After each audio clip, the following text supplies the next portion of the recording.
Hi all, ഈ വീഡിയോയിലൂടെ നോക്കുന്നത് 2025 മെയ് 6 തീയതിയിലെ പ്രധാന കറണ്ട് അഫയേഴ്സ് ആണ്. ലോക പത്ര സ്വാതന്ത്ര്യ സൂചികയിൽ ഇന്ത്യയുടെ സ്ഥാനം 151, ഒന്നാം സ്ഥാനം നോർവേ. ഭക്ഷ്യ സംഭരണ ഡിപ്പോകളുടെ തത്സമയ നിരീക്ഷണത്തിനായി ഉപഭോക്തൃ ഭക്ഷ്യ പൊതുവിതരണ മന്ത്രാലയം ആരംഭിക്കുന്ന പോർട്ടൽ ഡിപ്പോ ദർപ്പൺ. IPL-ൽ തുടർച്ചയായി 6 സിക്സുകൾ നേടുന്ന ആദ്യ താരം റിയാൻ പരാഗ്. റമ്മാൻ ഫെസ്റ്റിവൽ അരങ്ങേറുന്ന സംസ്ഥാനം ഉത്തരാഖണ്ഡ്. ജർമ്മൻ ഫുട്ബോൾ ലീഗ് കിരീടം സ്വന്തമാക്കിയത് ബയേൺ മ്യൂണിക്. രാജ്യത്തെ ആദ്യത്തെ സമ്പൂർണ്ണ ഡിജിറ്റൽ സാക്ഷരതാ സംസ്ഥാനമാകാൻ ഒരുങ്ങുന്നത് കേരളം. IMF ബോർഡിൽ ഇന്ത്യയെ പ്രതിനിധീകരിക്കുന്നത് ലോകബാങ്ക് എക്സിക്യൂട്ടീവ് ഡയറക്ടർ പരമേശ്വരൻ അയ്യർ.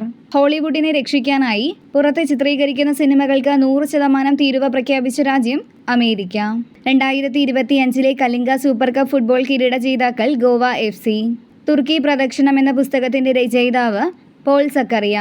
നിർമ്മിത ബുദ്ധി അടിസ്ഥാനമാക്കിയുള്ള real time forest alert system ആരംഭിച്ച ഇന്ത്യയിലെ ആദ്യ സംസ്ഥാനം മധ്യപ്രദേശ്.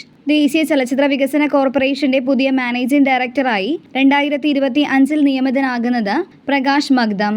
പാഠപുസ്തകങ്ങൾ പോലുള്ള വിദ്യാഭ്യാസ സാമഗ്രികൾ കുറഞ്ഞ വിലയിൽ അയക്കുന്നതിന് തപാൽ വകുപ്പ് ആരംഭിച്ച സേവനം ഗ്യാൻ പോസ്റ്റ്. പഹൽഗാം ഭീകരാക്രമണത്തിനുള്ള തിരിച്ചടിക്ക് ഇന്ത്യയ്ക്ക് പൂർണ്ണ പിന്തുണ പ്രഖ്യാപിച്ച രാജ്യം റഷ്യ. ICC ക്രിക്കറ്റ് റാങ്കിങ്ങിൽ വൈറ്റ് ബോൾ ഫോർമാറ്റുകളിൽ ഒന്നാമതെത്തിയ രാജ്യം ഇന്ത്യ. ഇതുപോലുള്ള കൂടുതൽ വീഡിയോസിന് ഞങ്ങളുടെ ഈ ചാനൽ സബ്സ്ക്രൈബ് ചെയ്യുക. Thank you for watching.